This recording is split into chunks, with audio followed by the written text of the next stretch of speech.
deux conférenciers, je souhaite vous raconter une histoire dans laquelle nous Gardois, nous avons été particulièrement sensibles.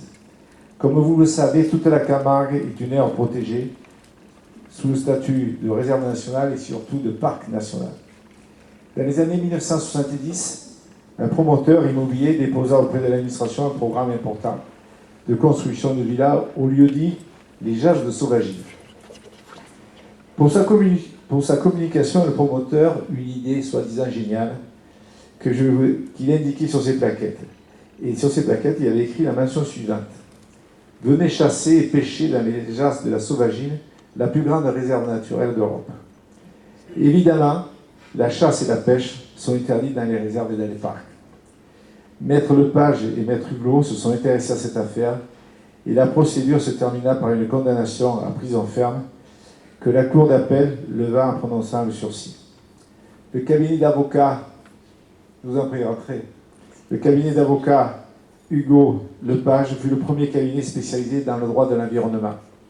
Ce cabinet a défendu notamment les sinistrés des fameuses marées noires provoquées par la Mococanix et Erika, mais aussi les victimes des inondations occasionnées par la tempête Xynthia. Quant à l'engagement politique de Mme Lepage, juste quelques points de repère. 1981-1995, début en politique. 1995-1997, ministre de l'Environnement. 2007-2010, collaboration avec M. François Bayrou. 2009-2014, député européen. 2014, présidente du parti le Rassemblement citoyen CAP 21. Pour conclure cette introduction, Madame, permettez-moi de vous citer. La question sociale a été le grand débat du XXe siècle.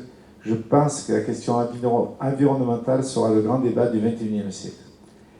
Je vous laisse la parole à vous deux pendant 45 minutes, suivi de 2 heures de débat avec le public, en espérant juste une petite parenthèse pour ceux qui étaient la dernière fois où on a reçu M. Paul François, ça a été un peu animé. J'espère que les gens sauront bien se tenir. Voilà. Et ensuite, il y aura un quart d'heure de dédicace des ouvrages de Mme Lepage. Voilà, je vous donne la parole. Merci beaucoup.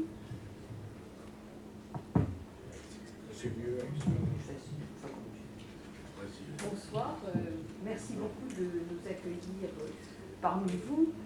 Je dirais que Christian et moi-même nous sentons un peu chez nous parce que nous sommes gardois de cœur, comme je dis souvent, puisque nous avons la chance de venir régulièrement dans le Gard depuis maintenant près d'une vingtaine d'années. Voilà, donc Nîmes est notre grande ville, si je puis dire, nous qui habitons un village de 300 habitants. Le titre de cette conférence peut prêter à un certain pessimisme, n'est-ce pas? Le XXIe siècle sera écologique ou ne sera pas. On ne peut pas dire qu'on est dans le rêve absolu. En prononçant cette phrase, on va essayer d'être à la fois réaliste et constructif. Alors, nous nous sommes un peu partagé le travail, comme nous l'avons fait, je dirais, tout au long de notre vie, à faire les choses à deux. Donc, cette conférence sera une conférence à 2 voix. Et donc, c'est Christian qui va commencer avec l'introduction. Notre plan est assez simple. On essaiera dans une première partie de vous dire en quoi le défi écologique est incontournable et impose un changement radical.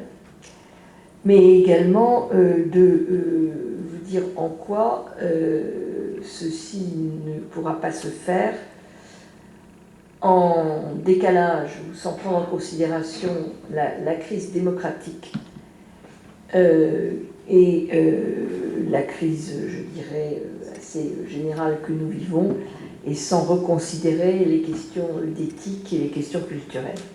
Voilà. Tu commences ? Oui. Disons que je continue. Bonjour, bonsoir plutôt à tous et à toutes. Quelques précisions quand même de langage pour que nous soyons d'accord pour une discussion, un échange tout à l'heure sur la notion d'écologie. Parce que la notion d'écologie, c'est avant tout, c'est pas de l'écologie politique, c'est avant tout, l'écologie est une science qui a été mise au point, si j'ose dire, par un spécialiste allemand qui s'appelait M. Ernst Haeckel et qui a voulu, à travers la grâce, peut-être enlever ça, non ?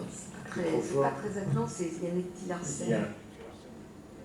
Et comme ça, c'est bon, oui, c'est encore.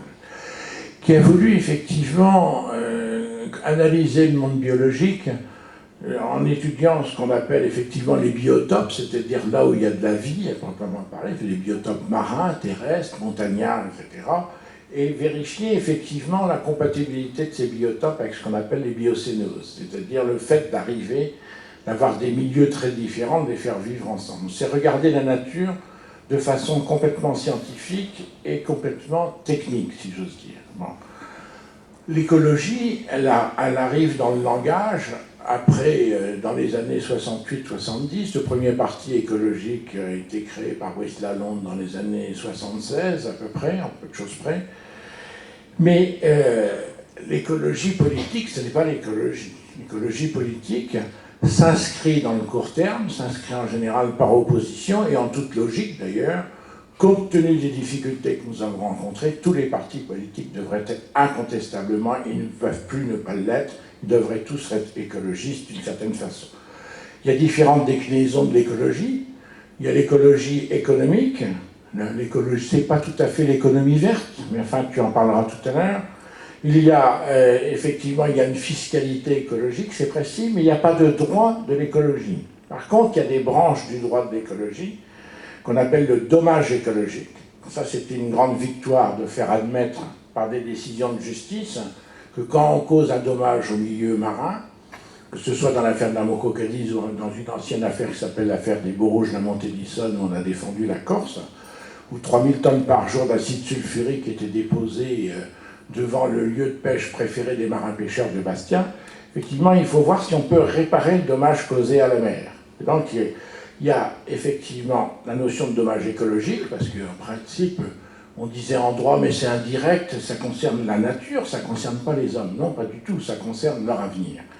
Et derrière ce dommage écologique, il y a ce qu'on appelle la prévention du dommage écologique, qui est une grande institution du droit actuellement, qui est ce qu'on appelle l'étude d'impact écologique. Donc, le droit l'aborde de façon tout à fait rationnelle et tout à fait précise. On aura l'occasion d'en parler un petit peu. Alors, la question qui se pose, c'est de savoir, c'est presque la deuxième partie qui a été décrite, on voit à peu près ce que la force et l'importance de l'écologie aujourd'hui, dans la crise, parce qu'on va en parler, dans cette triple crise qui est la crise climatique, biodiversité et de la santé humaine, on va en parler dans un instant.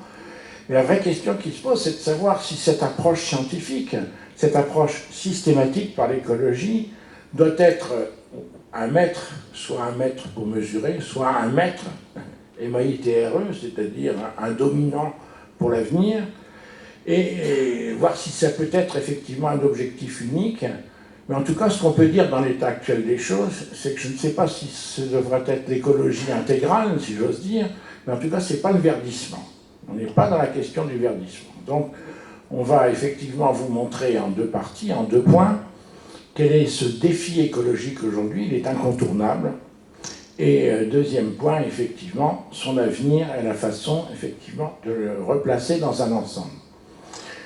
La crise écologique aujourd'hui s'appelle d'un autre nom, on appelle cela effectivement l'ère de l'Anthropocène, c'est-à-dire à partir d'un moment où dans l'histoire de la planète, l'homme a une influence considérable sur la vie de la planète et sur le climat.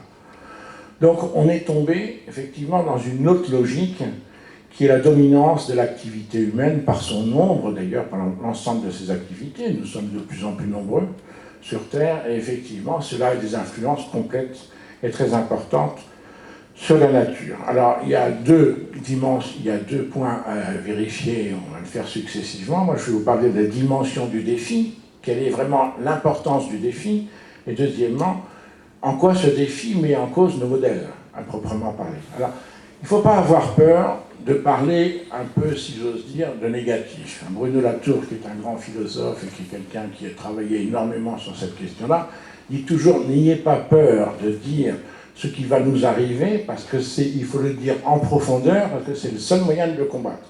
Donc il ne s'agit plus de parler de pessimisme ou d'optimisme, ce n'est pas le sujet.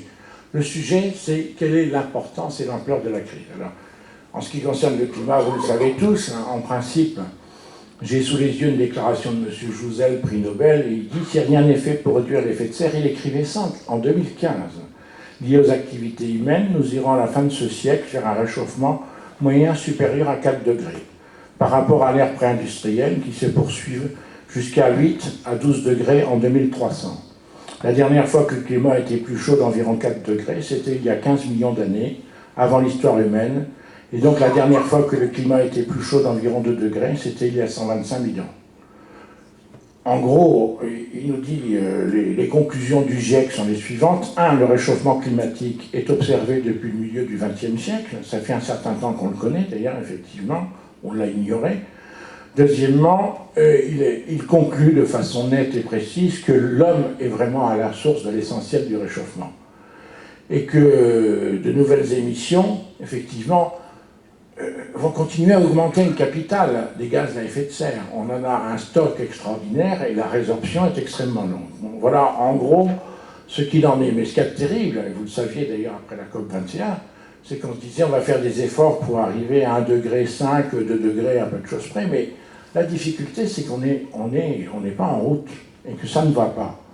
Et que les experts français du climat, j'ai ici un article que je ne vous lirai pas en détail, mais qui ont parfaitement ciblé la question, vont jusqu'à dire que si on ne fait rien dans l'état actuel des choses, on pourrait avoir jusqu'à 7 degrés en 2100.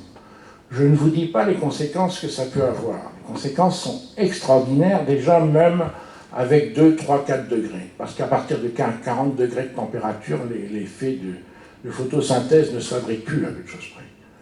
Donc toutes les conséquences que vous pouvez en imaginer, en dehors si j'ose dire, du fait de vivre dans un air brûlant.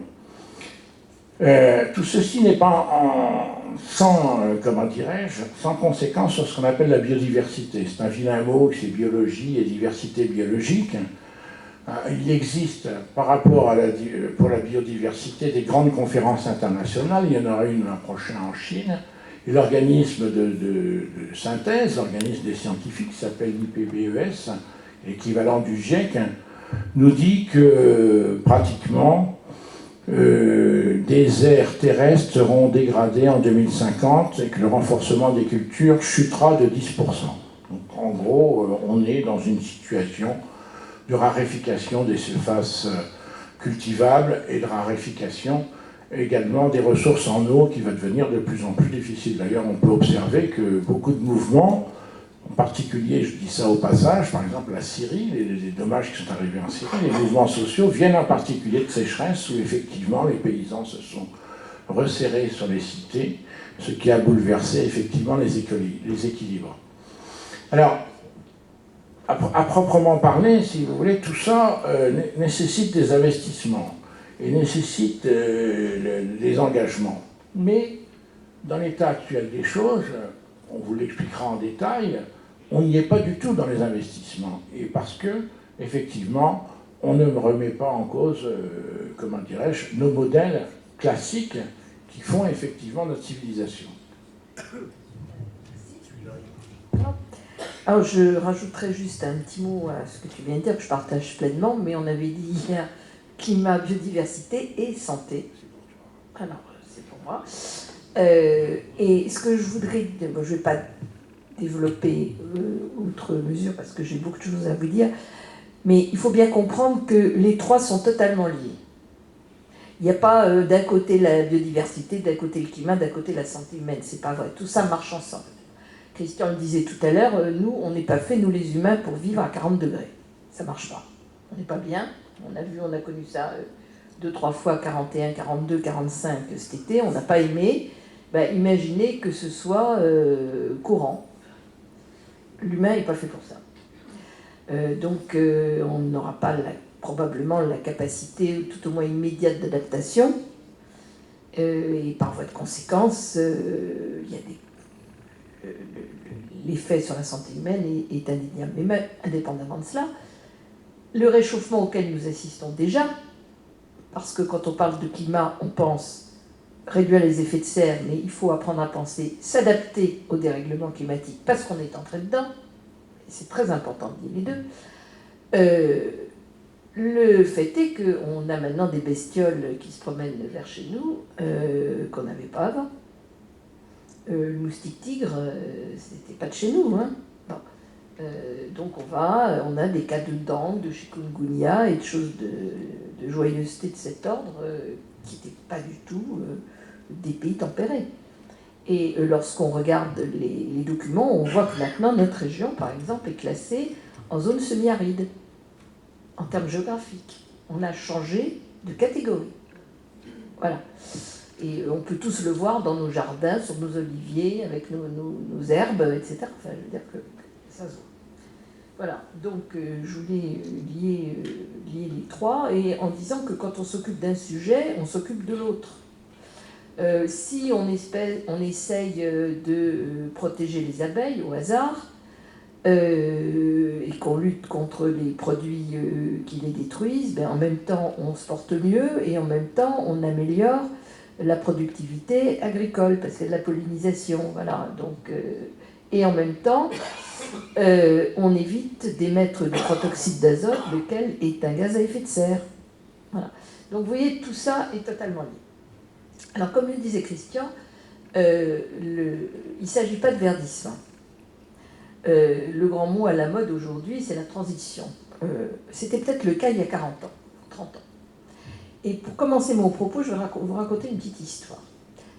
Il y a un livre très intéressant qui est sorti il y a quelques mois, qui s'appelle « Perdre la Terre ». Je ne sais pas si certains d'entre vous l'ont lu, d'un Américain qui s'appelle Nathaniel Rich, qui explique qu'à la fin des années 70, donc ça fait 40 ans, nous, c'est-à-dire l'humanité, avions tout en main pour mettre en place ce que nous avons commencé à faire avec les accords de Paris.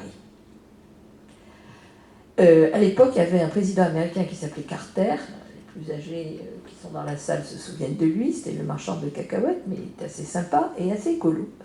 Donc M. Carter était convaincu que l'avenir, c'était les renouvelables. Il avait fait mettre des panneaux solaires sur le toit de la Maison-Blanche. Il était convaincu qu'il fallait que la question de l'effet de serre était un sujet majeur, qu'il fallait absolument agir sur un plan économique, réduire la pression des hydrocarbures, lancer un immense programme d'énergie renouvelable et lancer une conférence internationale sur le sujet. Et il l'avait organisée. Elle devait se tenir au début des années 1980 à Copenhague. Sauf que, en 1980, c'est M. Reagan qui a remplacé M. Carter. Et M. Reagan n'était pas du tout dans cette philosophie-là. Et non seulement il a démonté les panneaux solaires, ce qui était embêtant, mais enfin pas très grave, mais surtout il a mis un terme à la convention internationale qui devait se tenir.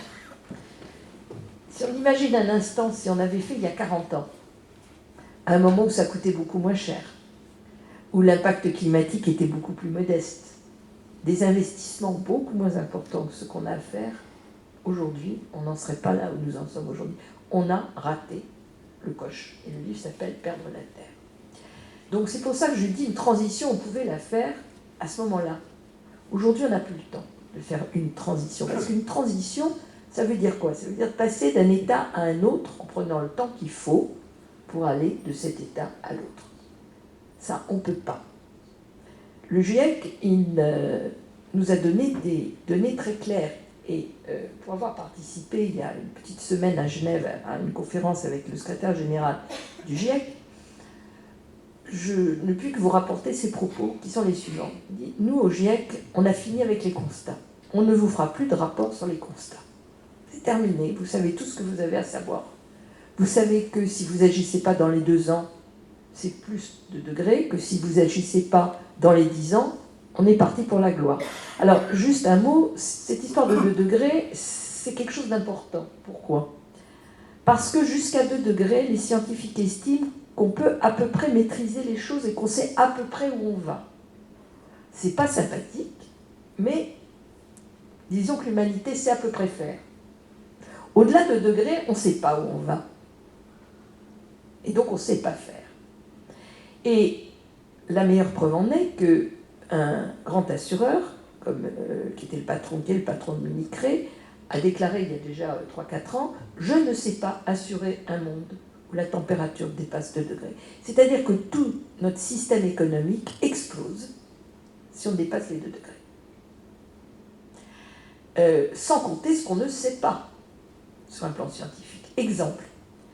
Aujourd'hui, on parle beaucoup, vous en avez peut-être entendu parler, du permafrost. Le permafrost, c'est cette zone gelée en Sibérie qui se réchauffe, comme le reste, bien entendu, Sauf qu'elle a une particularité, elle a stocké du méthane pendant des millions d'années. Vous savez que le méthane est un gaz à effet de serre, beaucoup plus forçatif que le carbone, c'est-à-dire qu'une tonne de méthane, c'est 24 tonnes de carbone.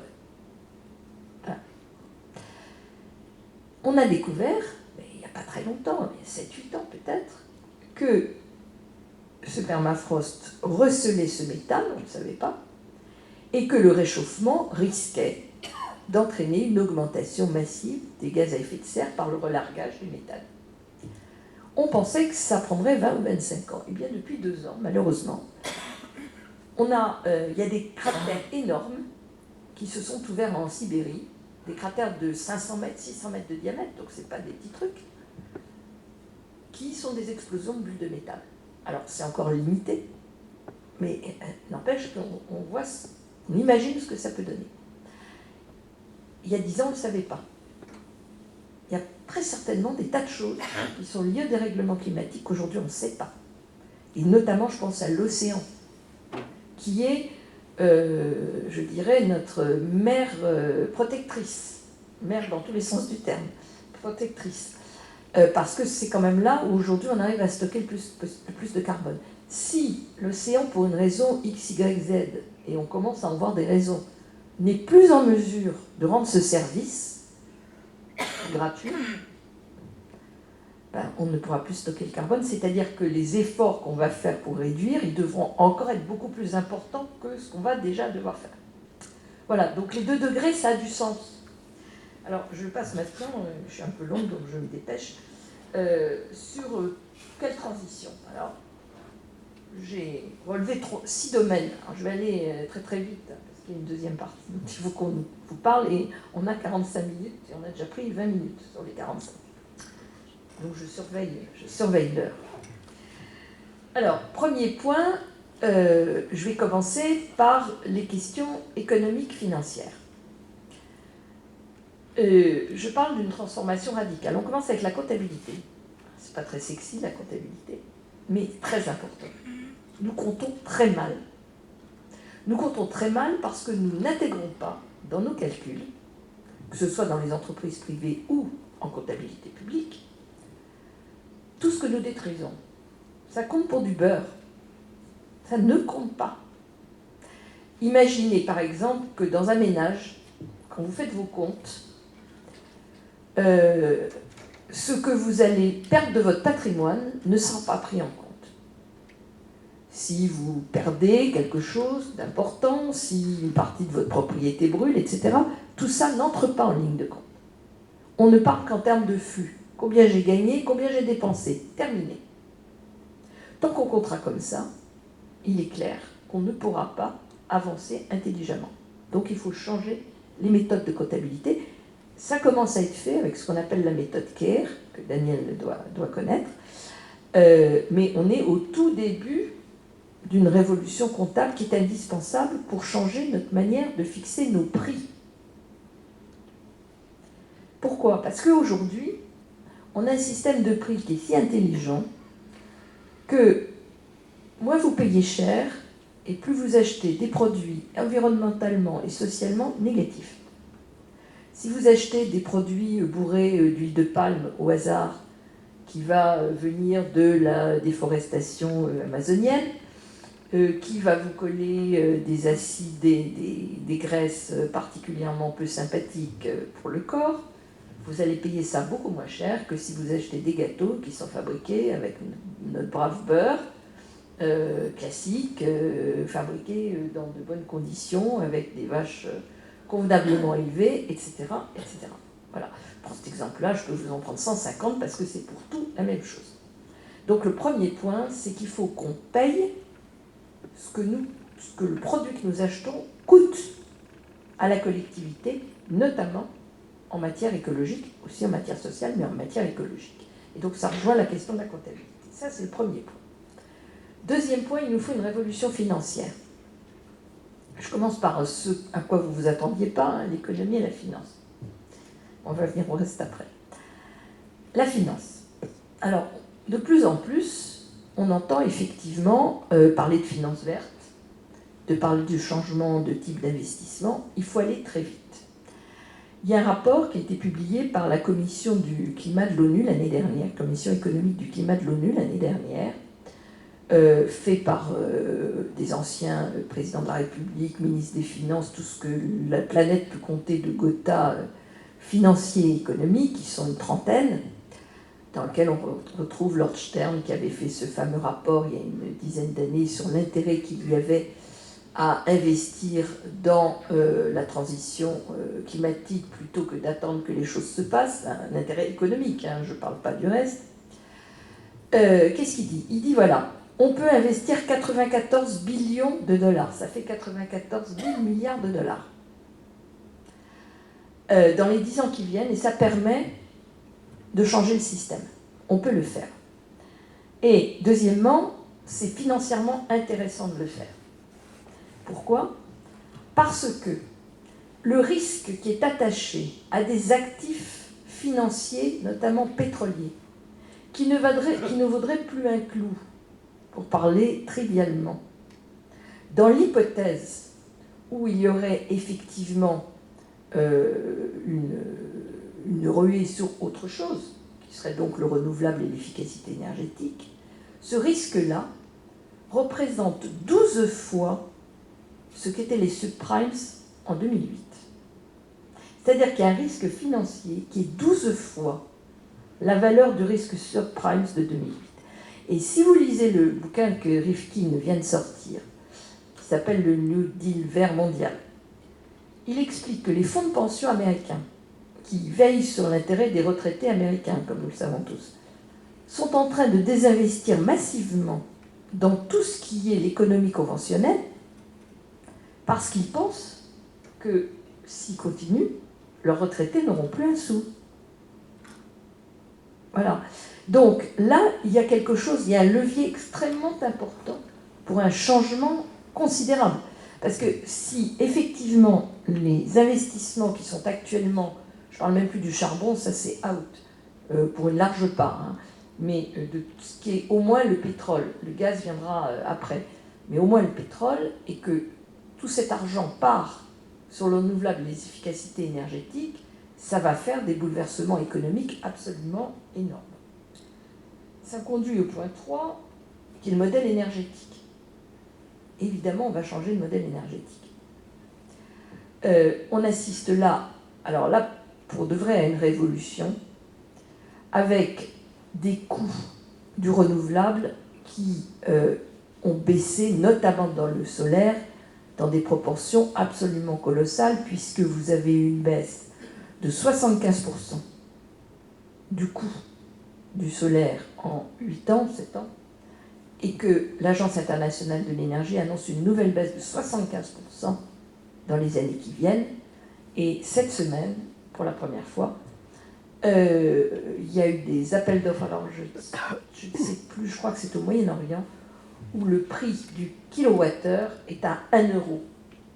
Alors, je vais vous donner quelques points de comparaison. 1 euro du prix du kilowattheure, le prix du kilowattheure charbon, qui est très bon marché, c'est 3 euros. Le prix de l'éolien actuel, c'est 5 à 6 euros. Le prix du nucléaire actuel, 5 à 6 euros. Le prix du solaire actuel, à peu près la même chose. Alors, ça dépend des pays et de l'ensoleillement. Hein. Si vous allez à Ouarzazate, c'est autour de 3. Au Texas, c'est chez nous, c'est 5, 6. Le prix du nouveau nucléaire, 12. Si vous tombez à 1 euro, vous vous rendez compte? C'est-à-dire que tous les investissements vont évidemment aller là-dessus. Et on va aller vers un modèle d'organisation, qui me passe à mon point 4, de ville et d'organisation de nos vies, totalement différent, puisque nous allons tous devenir des producteurs de notre propre énergie et les consommateurs de notre propre énergie. C'est-à-dire qu'on va faire des économies de transport d'électricité absolument colossaux, et on va passer à un système beaucoup plus électrique, y compris pour le transport, puisque si on regarde le modèle californien, la maison produit son électricité, la voiture est branchée sur cette électricité, la voiture sert de batterie pour stocker l'électricité pendant qu'elle est produite et qu'on n'en a pas besoin, voire une deuxième batterie de voiture, et ça sert également au transport. Et on a besoin de personnes pour s'électrifier, si je puis dire, et se conduire. C'est un modèle qui n'a rien à voir avec le modèle centralisé que nous connaissons aujourd'hui. Ça nous conduit à la Smart City, c'est-à-dire aux villes durables, qui sont des villes connectées. Alors, je ne dis pas qu'il n'y ait pas de problème avec la connectique, et j'en dirai un mot tout à l'heure, mais qui sont des villes connectées, des villes renaturées, où l'agriculture urbaine retrouve une place, où les rapports, justement, ville et subville sont très différents, et où, enfin, on va pouvoir garder les terres agricoles et naturelles qui nous restent pour servir de production alimentaire, mais aussi de base à ce que l'on appelle la chimie verte, qui va remplacer la pétrochimie. C'est-à-dire que les sacs ne sont plus plastiques, mais la plupart des produits pourront être fabriqués à partir d'amidon de maïs, à partir de toute une série de produits qui viennent précisément de la terre, mais on en a besoin, donc on a besoin de la terre pour produire notre alimentation, et l'autonomie alimentaire est quelque chose d'extrêmement important, et de produire nos bases de chimie. Alors, tout ça peut paraître un peu utopiste, mais c'est une question d'investissement. Les techniques, on les a. On sait tout faire ça. On ne le fait pas, mais on sait faire. Et puis, le dernier point, c'est le modèle agricole, effectivement, qui va profondément changer. Bon, on voit bien qu'en France, aujourd'hui, on est en face de quelque chose qui dure et qui est difficile, parce que les agriculteurs se retrouvent d'une certaine manière victimes d'un modèle agricole qui leur a été demandé, voire imposé après la guerre, avec des coopératives agricoles qui ont plus dans la tête, alors je suis désolée auprès de gens qui pourraient être dans les coopératives agricoles, mais je dis quand même ce que j'ai à dire, qui ont plus envie de vendre leurs produits parce que c'est leur métier, que de venir au secours des coopérateurs. Donc on a une révolution à faire, y compris dans notre alimentation à nous. Nous aurons une alimentation moins carnée, je ne veux pas dire qu'on devient tous véganes, mais certainement moins carnée, parce qu'à 7,5 milliards d'habitants, déjà, on n'y arrive pas. Il y en a beaucoup qui ne mangent pas de viande. Sauf que vous avez aujourd'hui 150 millions à peu près en Chine de gens riches qui veulent manger comme on mange en Occident, et qu'il faut espérer qu'il y ait plus d'égalité dans le monde, et que tout ça ne permet absolument pas d'avoir un régime carné, sauf à imaginer que les 3/4 de la production agricole servent à servir l'alimentation des animaux que nous allons ensuite consommer, ce qui veut dire qu'on n'aura plus rien d'autre pour nous nourrir. Donc c'est pas possible. Ça veut dire donc un changement du bol alimentaire, et tout ça, il va falloir le faire assez vite. Voilà. Donc tout ça est en route. Ce qu'il faut retenir, la bonne nouvelle, c'est qu'on peut faire, qu'on sait faire, qu'on a des techniques pour faire. La mauvaise nouvelle, c'est qu'on ne fait pas. Et je te passe la parole. En réalité, c'est toi, mais c'est pas grave. Oui, c'est toi qui continue. Je vais juste donner la phrase, c'est qu'en fait, effectivement, on a tout ce qu'il faut, mais pourquoi ça ne se fait pas? Et comment en sortir? D'accord. Voilà, alors comme je le disais tout à l'heure, la crise, elle n'est pas qu'écologique, elle est aussi démocratique et culturelle.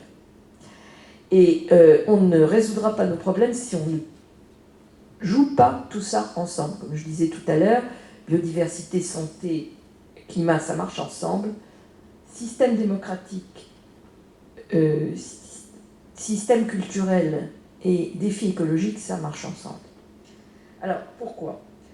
Parce que non seulement on est dans les défis qu'on vient de noter, mais on est en face d'une crise démocratique qui n'est pas nationale, qui est internationale. Je ne parle pas du populisme, ce n'est pas mon sujet ce soir, mais simplement de l'impuissance des États à faire ce que l'immense majorité des gens leur demandent de faire. On ne peut pas continuer avec des grands-messes, je peux en parler, j'en ai participé à un sérieux paquet, je dois en avoir 6 ou 7 à mon actif. Et chaque fois, du reste, je me demandais, mais franchement, ça sert à quoi ce truc-là? Où on n'aboutit à rien. Et les accords de Paris, c'est formidable parce que 196 États se sont mis d'accord. Donc c'est une réussite diplomatique française hors de pair, c'est indéniable. Mais ils se sont mis d'accord sur quoi? Ils se sont mis d'accord pour réduire les émissions de gaz à effet de serre pour arriver à 3,5 degrés, quand même pas terrible. Et en plus, il n'y en a que 16 qui ont tenu les engagements qui permettent d'arriver à 3,5 degrés. Bon. Les G7, il va y en avoir un en Floride qui s'annonce. M. Trump a déjà fait savoir qu'il ne serait pas question du climat. Évidemment, ce n'est pas un sujet important, donc on n'en parlera pas.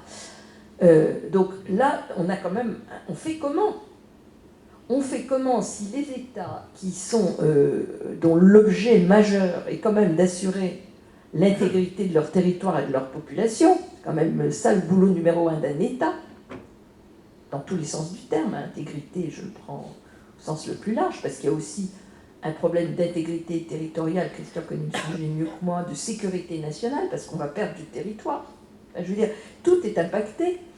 On fait comment? Alors moi, je suis un grand défenseur de la société civile, j'entends bien, mais est-ce que c'est tout à fait normal que ce soit les villes, que ce soit les entreprises, que ce soit les organisations non gouvernementales, les citoyens, qui fassent le boulot que devraient faire les États en premier? On a un problème démocratique. Et on a également, derrière cela, un problème qui est également culturel. Alors, je dirais à deux points de vue. La grande difficulté qu'on a, me semble-t-il, mais on verra dans le débat, vous partagerez peut-être pas ce point de vue, c'est qu'en fait, on a un problème d'imaginaire. On ne sait pas où on va. Vous prenez l'imaginaire que nous avons pu, les plus âgés de cette salle, acquérir quand on était enfant. On avait un imaginaire qui correspondait à une meilleure société. On savait à peu près ce que ça voulait dire. Nos parents en avaient un. D'abord, ils avaient vécu la guerre, donc déjà, la première chose, c'était de vivre en paix. Et ça, les jeunes générations européennes, elles n'ont même pas idée de ce que ça représente d'avoir fait 60 ans de paix. Et elles avaient l'idée d'améliorer leurs conditions de vie, que les enfants vivent mieux que les parents, etc. Il y avait un imaginaire de meilleur. Aujourd'hui, on n'a pas d'imaginaire de meilleur. On n'a pas de rêve. Rien ne nous fait rêver dans ce que nous vivons. Alors, il faut être vraiment vachement optimiste. Donc, on a un problème de reconstruire un imaginaire dans le monde qui est devenu notre monde. Ça, c'est très difficile. Comment donner envie, avec en plus des jeunes, il y en a quelques-uns dans cette salle, et des très jeunes qui sont en révolte. Alors, je sais bien que la petite Thunberg est très critiquée, à mon avis, c'est très exagéré. Des jeunes qui vous disent, pourquoi tu veux que j'aille à l'école si j'ai pas d'avenir? C'est quand même une question. Des un peu plus âgés qui disent, pourquoi veux-tu que je fasse un enfant pour le faire vivre dans le monde dans lequel on vit? Je veux dire que ça interpelle quand même singulièrement. Donc, la reconstitution d'un imaginaire est pour moi un sujet absolument central. Le jour où on aura envie, collectivement, d'y aller, pas seulement pour sauver notre peau, mais parce qu'on a le sentiment que ça nous permettra de retrouver du sens, de retrouver des rapports humains d'une autre qualité, de retrouver une manière de vivre plus agréable et plus humaine, ça marchera. Tant qu'on n'en sera pas capable de recréer ça, on n'y arrivera pas. Et puis le troisième point, c'est l'éthique. L'éthique, c'est-à-dire il faut avoir une morale. L'éthique n'est pas une morale. La morale commande à la conscience et l'éthique recommande un comportement. Et c'est cette nouvelle éthique qu'il faut arriver à mettre en onde, et en particulier, notamment, à l'égard des générations futures. Et le travail est considérable au point de vue éthique et au point de vue moral, si j'ose dire. Nous avons toujours vécu, jusqu'à présent, sur « qu'as-tu fait de ton frère ?» c'est-à-dire de la génération qui est à côté de nous. On ne doit pas poser dommage à son frère, etc., etc. Vous connaissez toutes ces écritures de la Bible et d'autres, effectivement, développements sur le sujet. Mais nous avons un deuxième devoir, c'est d'intégrer les générations futures. C'est que fais-tu et que vas-tu faire pour ton descendant, un peu de choses près. Et ça, c'est une révolution. C'est une révolution considérable. Et à l'individualisme, il faut incontestablement substituer la solidarité. Et ça, c'est quelque chose qui se construit tout doucement. Et effectivement, je vais vous le montrer dans quelques instants, notamment par le droit climatique, la jurisprudence climatique. Mais le pire de tout, c'est qu'il faut reconnaître, entre nous, soit dit, et ce qui est plus difficile, c'est reconnaître nos erreurs, incontestablement, et apprendre un peu d'humilité. Je crois que c'est pas se déjuger que de dire on s'est trompé. C'est pas dramatique. Pourquoi? Au point de vue philosophique, moi je suis frappé par une chose qui est très simple. C'est que les anciens observaient le monde et tentaient de l'expliquer en cherchant ses raisons d'être. Et quand ils comprenaient le monde, ils en tiraient une direction, un sens vers aller quelque part. Et là, nous, aujourd'hui, nous avons tout misé sur le progrès matériel, pas sur le moral, pas sur l'éthique. Et nous nous plaignons d'être dans une impasse. On est des matérialistes, à peu de choses près. Manger par la consommation, manger effectivement par cette situation dans laquelle on nous met aussi de la surconsommation qui a été décrite tout à l'heure. Je pense que là, il y a une révolution intérieure à faire, une révolution aussi peut-être collective. Mais ça ne peut pas marcher. Et Bruno Latour le dit de façon très claire. Il dit que ça ne peut pas marcher si on ne met pas le peuple tout entier sur le sujet. C'est ça le sujet. Ce qui est en train de se passer, Corinne vous l'expliquera dans quelques instants, on voit très bien le mouvement des jeunes, mais effectivement, on ne peut reprendre la navigation, le contrôle, qu'à la condition qu'on y soit tous ensemble. Et c'est pas simplement la question climatique, c'est pas seulement la question des écologistes, c'est pas la question des partis politiques, c'est la question de tout le monde, tous ensemble. Et c'est ça pour moi l'essentiel. Alors, le véhicule le plus clair, c'est de fabriquer du droit adapté au droit climatique. C'est-à-dire, qu'est-ce qui se passe dans la plupart des États? Il dit, ben, vous n'êtes pas capable d'appliquer la Convention de Paris, les 2 degrés, vous n'y arriverez pas. Vous ne voulez pas la transparence dans les émissions de gaz à effet de serre, etc. Bon, nous, les villes, surtout les grandes villes aux États-Unis, les associations, ont fait des procès redoublés à l'État ou aux entreprises. Il y a actuellement sur la surface de la Terre, il y a environ 1500 procès en cours. Il y en a plus de 600 à 700 aux États-Unis. Il y en a beaucoup en Australie, il y en a un peu en France, je vous en dirai un mot. Il y en a un en France qui est conduit par Corinne en particulier, avec mon humble assistance, si j'ose dire, mais c'est elle qui a eu l'idée. Il faut recréer du droit par la jurisprudence. Le droit de l'environnement, c'est fait par le contentieux. Et donc, il faut effectivement mettre tout ça bout à bout. Et qu'est-ce que ça donne pour aller à l'essentiel? Ça donne des résultats extraordinaires. Par exemple, dans l'affaire Leghari au Pakistan, le juge a dit « Ah ben, il n'y a pas de loi sur l'environnement, je crée une commission et je veux que le législateur s'inspire de cette commission. » Affaire Urgenda en Hollande, la Hollande a un plan de diminution des gaz à effet de serre de l'ordre de 20%. L'association Urgenda, contraction de urgence et agenda, 700 personnes, saisit le juge et demande au juge, moi il me faut 25%. Et le juge décide. Et en particulier, il y a un arrêt de la Cour d'appel qui est très intéressant, qui dit, bien sûr c'est fondé sur des éléments techniques, sur les travaux du GIEC, etc., mais c'est fondé sur le droit fondamental de l'homme à protéger la vie. Et c'est ce qui se passe aux États-Unis aussi. Il y a des décisions qui sont rendues dans l'affaire Juliana aux États-Unis, où pratiquement c'est le droit à la vie, un nouveau droit naturel des rapports homme-nature, c'est extravagant d'arriver effectivement à revenir au droit naturel, mais c'est absolument passionnant. C'est techniquement possible aux États-Unis parce que le 10e amendement de la Constitution permet aux juges locaux, même fédéraux, en l'absence de droit fédéral, d'enfoncer une nouvelle, une nouvelle direction juridique. Alors, nous sommes ici, effectivement, devant quelque chose de passionnant, parce qu'on voit très bien dans des décisions australiennes qui ont été rendues, où les juges s'observent les uns les autres et font des décisions qui se correspondent. Par exemple, le grand modèle en Europe, c'est les droits de l'homme, à peu de choses près, le droit de la Cour européenne des droits de l'homme. Dans les pays anglo-saxons, c'est plutôt ce qu'on appelle le soin, le care en quelque sorte. Et donc tout ça, voilà, dans quelques années, il ne sera plus qu'à prendre des décisions de justice, et voilà le droit international qu'il faut faire. Ce qui est passionnant, et j'en arrête là, parce que tu vas terminer sur la déclaration, j'en arrête là, c'est que en fait, les procès se font actuellement non pas seulement contre les entreprises, mais contre l'État lui-même. Vous ne faites pas votre travail. L'affaire Urgenda, c'était ça ici. Il y a un procès en France qui est fait au nom de la commune de Grande-Synthe, donc tu diras peut-être un petit mot rapidement.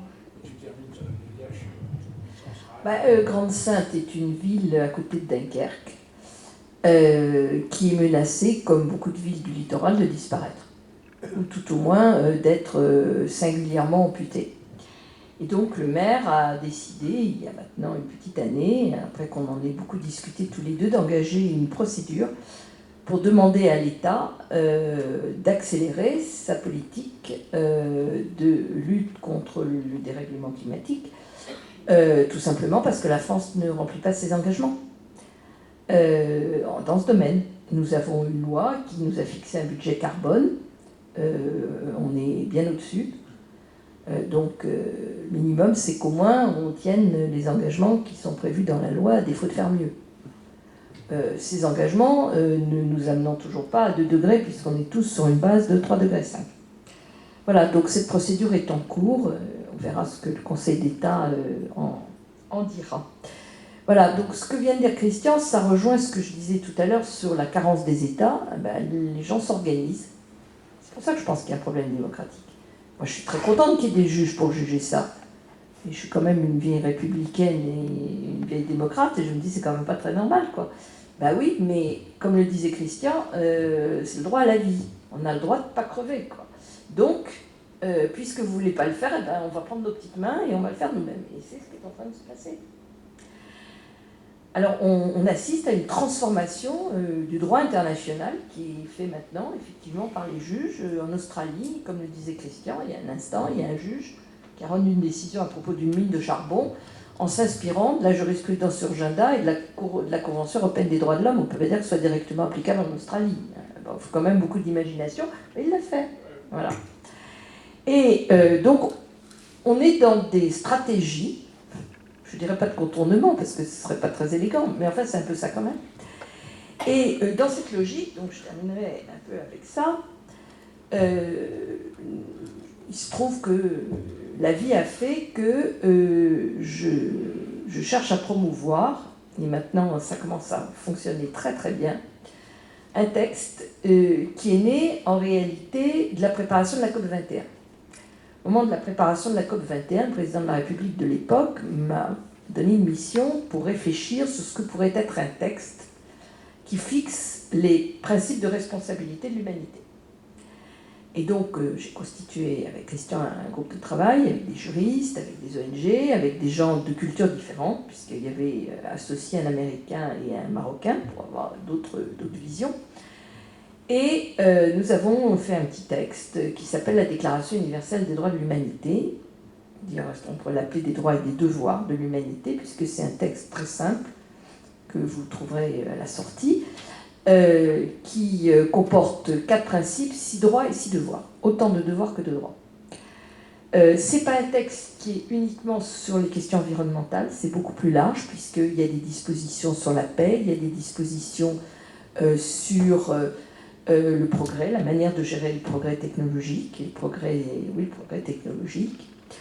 Il y a des dispositions effectivement sur les rapports homme-nature, il y a des dispositions sur les biens communs, sur les ressources naturelles, et tout ça autour de 4 principes qui sont simples, qui sont la responsabilité, la dignité, qui est repris de la Convention européenne des droits de l'homme, l'équité intergénérationnelle, parce qu'on n'a pas le droit de piquer tout ce qui doit rester pour ceux qui viennent après, et puis le principe d'essayer d'assurer la pérennité de l'espèce humaine.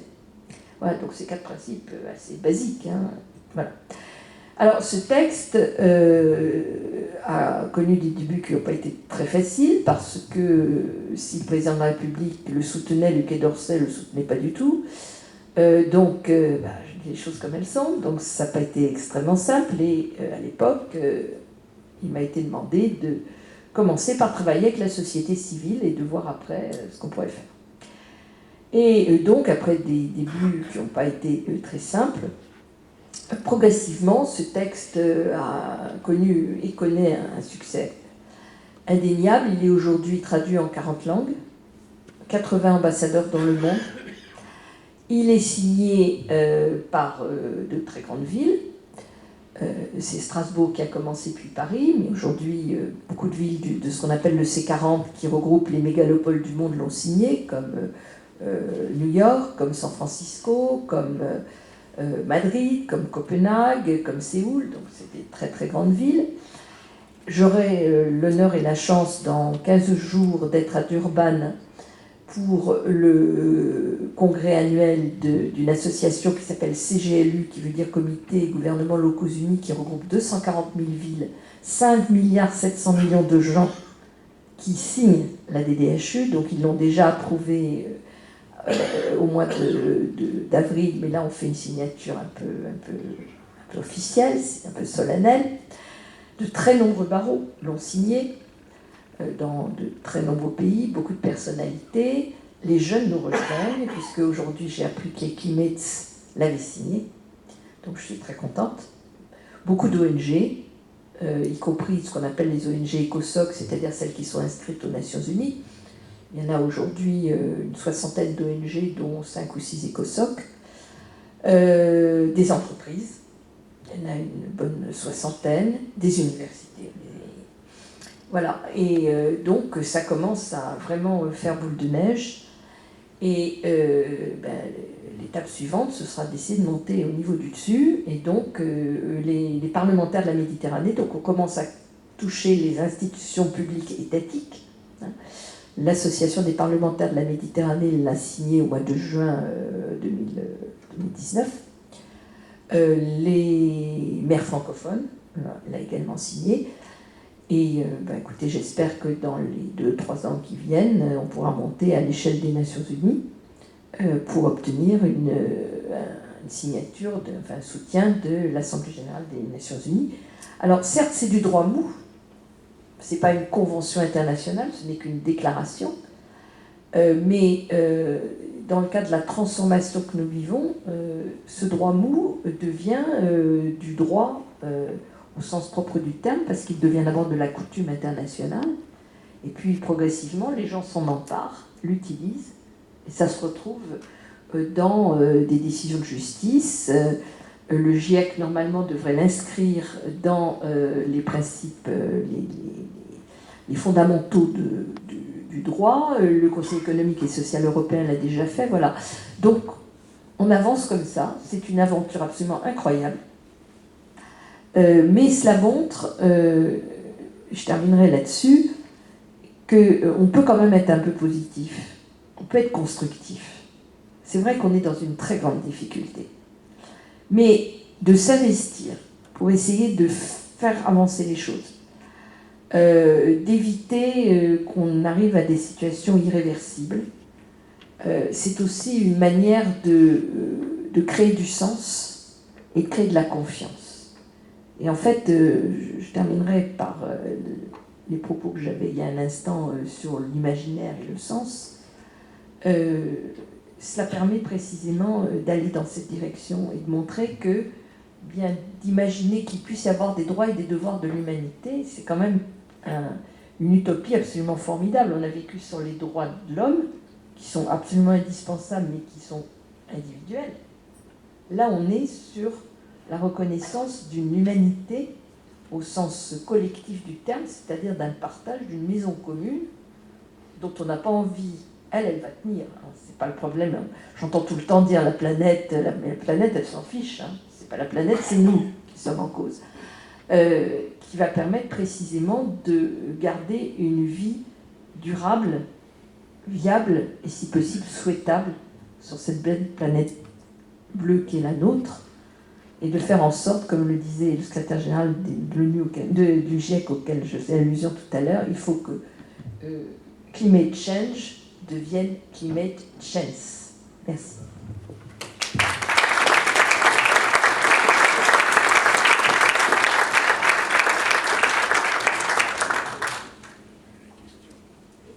Alors, s'il y a des questions,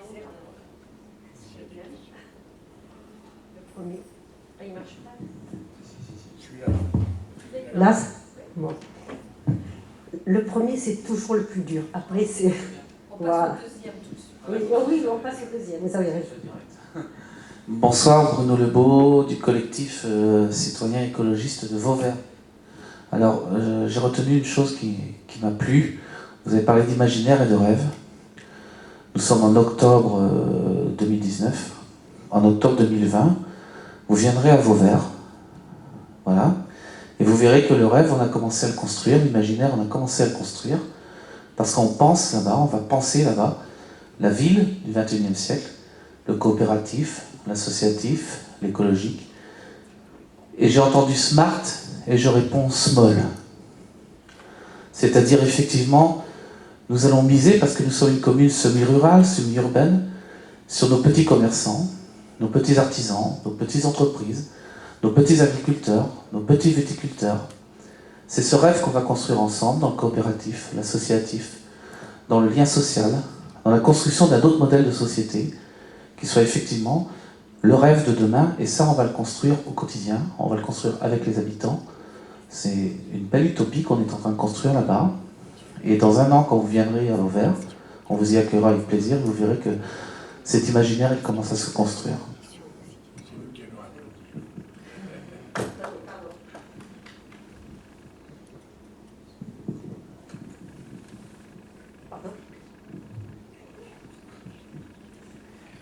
Pourquoi, quand on fait des comparaisons de coûts, comme pour l'énergie, on continue sur l'ancienne comptabilité?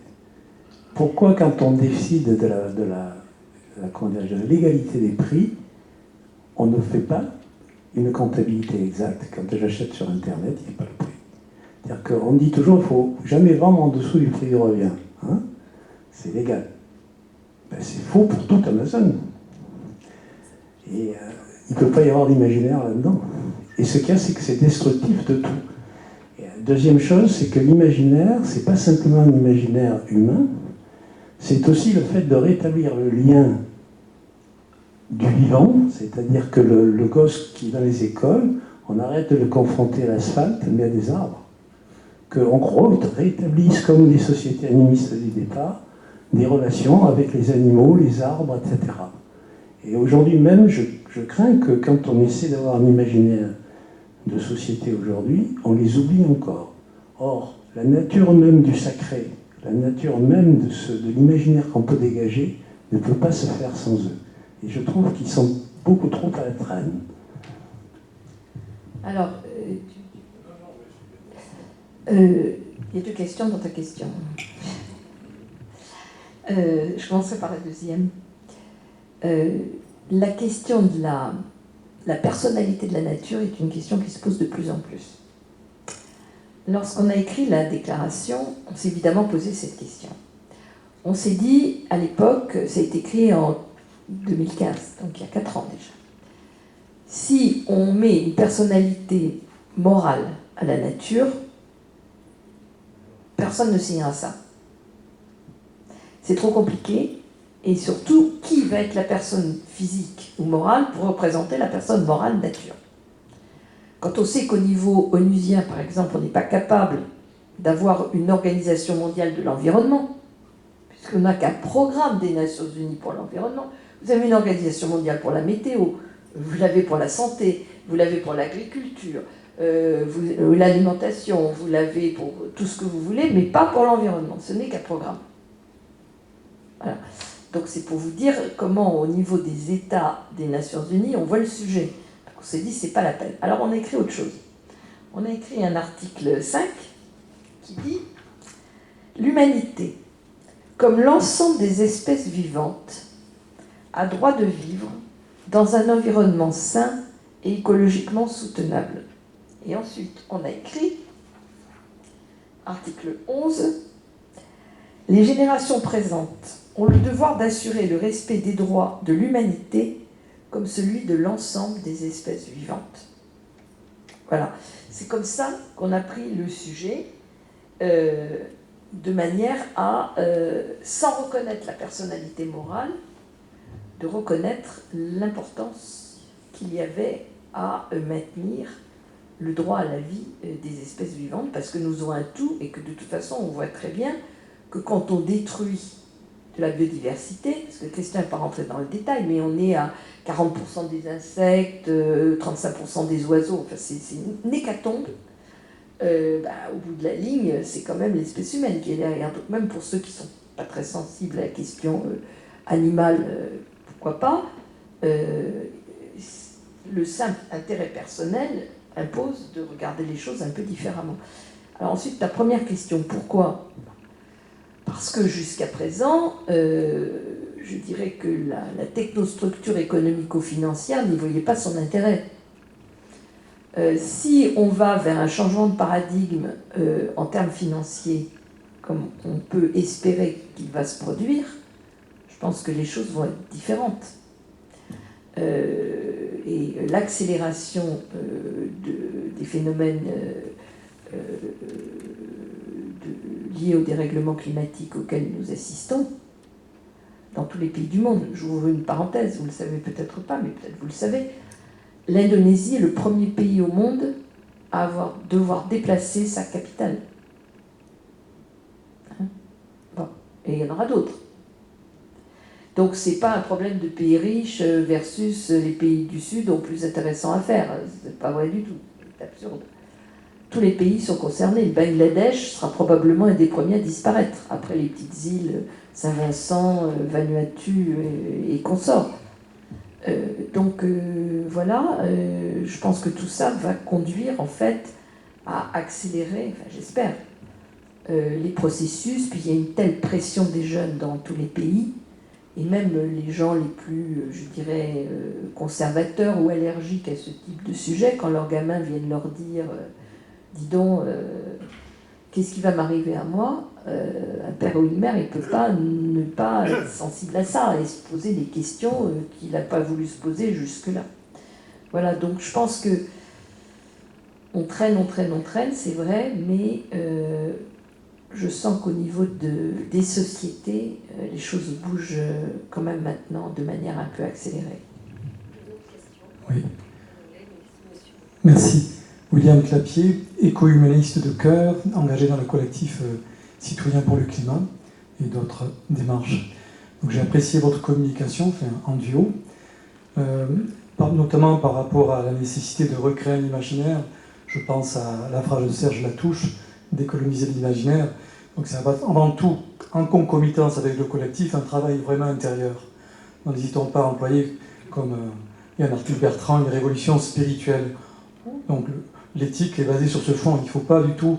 En France, le mot spirituel est toujours un gros mot, souvent, mais bien des leaders alter-écolos l'utilisent maintenant.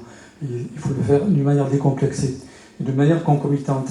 Par contre, je vous trouvais un petit peu climato-optimiste quand vous parlez de 2 degrés. On est sur une trajectoire, si on écoute Vincent Millero et bien d'autres, sur une trajectoire actuellement avec les émissions sur 3 degrés, voire 4. J'ai pas dit qu'on était sur 2.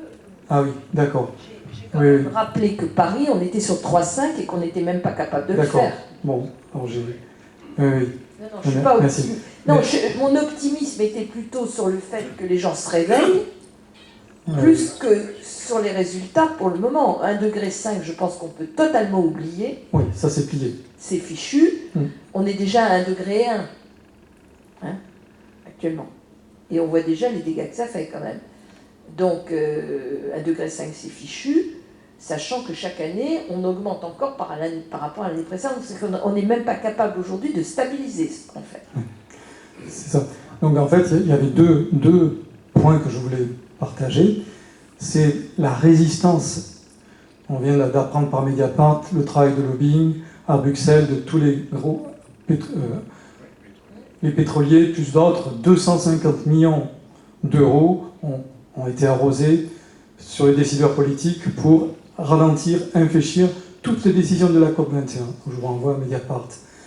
Et donc, il y a Gaël Giraud, qui est quand même un bon économiste atypique, libre, qui dénonçait dans certaines vidéos le cynisme du monde financier en particulier, qui sont parfaitement au courant de l'effondrement inéluctable, en grande partie, c'est ce bouleversement, et que, disant, enfin je le cite, les Chinois feront le boulot, citant les financiers de la City, et se bunkérisant, en achetant en Suède ou en Nouvelle-Zélande. Donc cette résistance, elle est quand même dramatique quand on a des Bolsonaro, des Trump et d'autres dans certains pays. Donc là, on aperçoit un transfert du pouvoir politique à l'oligarchie financière. Donc ça, c'est un premier point. Donc, et l'autre point, c'est que, en vous écoutant, j'avais l'impression que le mode de consommation n'est pas suffisamment visé. Il faut vraiment changer de mode de vie collectif. Et c'est pas tant de planter des éoliennes, des voitures électriques, etc. Le renouvelable, c'est surtout baisser sa consommation. Si on n'accepte pas donc une frugalité choisie, comme dit Corinne Darlene-Morel, donc c'est pas possible. Donc il y a ces deux points, résistance de toute cette oligarchie politique financière et la nécessité de quitter nos zones de confort. Il y a un grand espoir quand même sur la question du droit.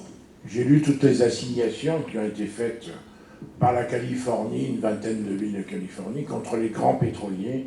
Il y a eu les procès de New York, etc. C'est très intéressant et très simple. C'est-à-dire que les assignations sont faites de la façon suivante en disant « Vous saviez dans les années 70, etc., vous n'avez jamais cessé de tricher. » Et comment dirais-je, la mise en responsabilité est fondée à ce moment-là sur le mensonge et la fraude. Alors ça, pour un juge fédéral, on l'a vécu aux États-Unis avec Corinne dans l'affaire de la cocaïne, pour un juge fédéral qui est nommé par le Parlement, qui est nommé par le président, qui est une puissance en soi, j'ai mieux vous dire qu'aux États-Unis, M. Trump peut raconter ce qu'il veut, mais les juges fédéraux, ils font ce qu'ils veulent aussi. Et donc de ce côté-là, comment dirais-je, du côté du droit, les avocats sont vraiment très actifs. Alors, je voudrais revenir, parce que c'est important, les sujets que vous abordez. Vous savez, j'ai passé 5 ans au Parlement européen, j'ai passé 5 ans de Castagnier, avec les lobbies divers et variés, donc je pourrais vous en parler. Bon, tous les parlementaires ne sont pas corrompus quand même, il ne faut pas non plus exagérer. Hein. Mais, bon, ceci étant, je me suis toujours posé des questions sur un texte dont je m'étais occupée concernant l'alimentation. Le lobby agroalimentaire a lui-même déclaré qu'il avait dépensé 1 milliard pour nous faire échouer. Il a gagné sur un point et nous on a gagné sur l'autre. Donc c'était 500 millions avaient été utilisés, les 500 autres, ça n'a pas servi à grand chose. Et je me suis toujours demandé comment ils font, comment il faut. Ils font des études bidons, des événements, ils payent des voyages. Bon, il y a peut-être autre chose, mais ça je ne peux pas dire, je n'ai pas vu. Hein, mais c'est pas impossible non plus. Donc oui, c'est absolument vrai. Voilà. Mais vous avez même au sein du monde financier quand même des changements qui arrivent. Et ce que je racontais des fonds de pension américains, ce ne sont quand même pas des enfants de cœur, hein, parce qu'ils n'hésitent pas à ficher en l'air des entreprises quand ils pensent que c'est pas des gens qui ont des états d'âme. Ils font pas ça par souci écologique. Hein. Ils font tout simplement ça parce qu'ils pensent que ça va se casser la figure. Et ce que disait Christian sur le droit, regardez quand même ce qui est arrivé à Bayer Monsanto. Perte de 40% de leur valeur boursière. Bon, il pourrait bien arriver des choses comparables à des grandes sociétés pétrolières. Hein. Donc c'est ça dont je parlais tout à l'heure et qui est de nature à faire réfléchir les gens. Mais ce que vous dites est vrai, je l'ai lu comme vous, je pense que c'est vrai en plus. On va prendre une dernière question. Oui, moi je voulais revenir sur la reconnaissance de la personnalité morale de rivières, de fleuves, de glaciers, de montagnes, etc. Puisque ça c'est beaucoup... Enfin, la démarche a commencé à se faire dans certains pays, en Suisse, en Amérique du Sud, etc. Je sais qu'il en est question sur la Loire, en France. Je voulais savoir ce que vous en pensiez. Je réponds techniquement, parce que il y a des décisions de justice en Inde, il y en a en Nouvelle-Zélande, etc. Il y en a surtout en Amérique du Sud. Il y a une décision du Cour constitutionnelle. Mais en général, ça se fait grâce à une population indigène, parce que c'est dans leur religion et c'est effectivement leur philosophie à proprement parler. J'ai toujours refusé en France ce genre de système-là, pour une raison très simple. Corinne disait tout à l'heure, la nature doit être représentée, mais par qui ? Par un procureur privé ? Certainement pas. Par un procureur public? Certainement pas. Pourquoi? Parce que dans toutes les affaires d'environnement importantes que nous avons plaidées à l'étranger en France, on trouve toujours l'État français contre nous.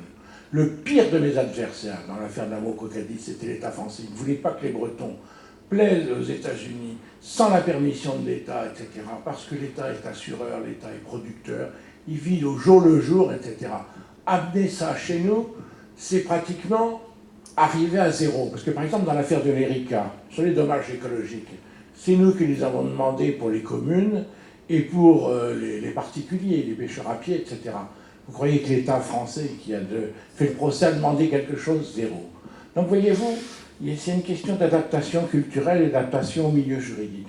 Dans le concept, c'est formidable, mais on a tellement d'autres moyens de coincer l'État sur sa responsabilité pour inaction, etc. et autre chose, pour être beaucoup plus efficace par le contentieux administratif. J'ajouterais quand même que chez nous, on a quelque chose qui est quand même bien. Je suis souvent critique, mais quand c'est bien, je le dis. C'est que les tribunaux admettent que les associations de défense de l'environnement réclament le préjudice écologique. Et une association qui aurait pour objet la défense des rivières, par exemple, pourrait demander la réparation du préjudice écologique pour l'atteinte qui est portée à cette rivière. Bon, il faut un certain nombre d'années d'existence, il faut un certain nombre de conditions, mais c'est jouable, ça marche. Voilà, donc si...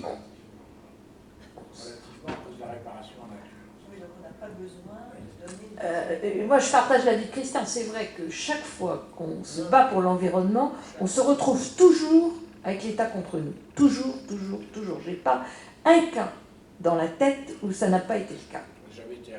Jamais. Excusez-moi. Et pourquoi? Parce que l'État a des intérêts très divers. C'est des intérêts très divers. Il est, comme le disait Christian, il est assureur. Il a le souci du développement économique, il a le souci de l'emploi, il y a l'élection de court terme, évidemment, il y a des liens qui peuvent être assez étroits avec un certain nombre disons, d'intérêts économiques divers et variés. Donc tout ça fait que l'État n'est jamais allant sur ces sujets. Et Christian et moi, on va peut-être vous choquer, mais on a regretté qu'il y ait une loi pour la réparation du préjudice écologique, parce que ce qu'on a dans la loi est beaucoup moins bien que ce qu'on avait obtenu à la Cour de cassation. À la Cour de cassation, on a obtenu la réparation intégrale du préjudice écologique, point, la recevabilité des collectivités locales comme des associations pour réclamer le préjudice écologique, l'atteinte à l'image de marque des communes, etc. Maintenant, c'est plus ça. C'est en fait l'État qui... et dominus litis, si je puis dire, pour obtenir la réparation du préjudice écologique. Et c'est la remise en état en nature. Ce qui fait que une association, d'abord on ne peut pas, et deuxièmement, une association ou une ville qui va porter l'action, elle pourra obtenir zéro dommage d'intérêt. C'est-à-dire qu'elle ne pourra pas se rembourser de la procédure qu'elle aura faite. Ce qui veut dire qu'elle ne pourra pas le faire. Donc c'est beaucoup moins bien que ce qu'on avait chez le juge. L'État a repris la main sous couvert de dire « oui, comme je suis vachement bon, je vous donne le préjudice écologique, tu parles ». En réalité, l'État a repris la main et a réduit considérablement ce qu'on avait obtenu avec la Cour de cassation. C'est bien dommage. Mais ça, c'est difficile à expliquer, c'est quand même un peu technique. Alors, vous savez, je peux répondre à cette question. Il y a en fait deux procédures très courtes. Il y a deux procédures en cours. Il y a l'affaire du siècle qui a fait un procès en responsabilité pour demander le préjudice écologique qu'ils n'auront pas. Parce qu'une association ne peut pas demander le préjudice écologique pour toute la France. Ça ne marche pas. La procédure qu'on a choisie, nous, avec Grande Sainte, c'est d'attaquer le refus de l'État d'agir et de demander au juge de l'obliger à agir. C'est du recours pour excès de pouvoir. Donc il n'y a pas d'argent, il n'y a pas de responsabilité, c'est pas le sujet. Le sujet, c'est vous êtes obligé de faire ça, vous ne l'avez pas fait, c'est pas bien, on vous oblige à le faire. Voilà. Alors où ça en est? Nous, on est au stade de la réplique au Conseil d'État. Eux, je ne sais pas, ils sont au stade de je ne sais pas quoi, au tribunal administratif. Donc ils sont au tribunal administratif, appel Conseil d'État. Nous, on est allé directement au Conseil d'État. Et si ça ne va pas, j'ai prévu, après, d'aller à la Cour européenne des droits de l'homme. Voilà, mais merci beaucoup. Ah.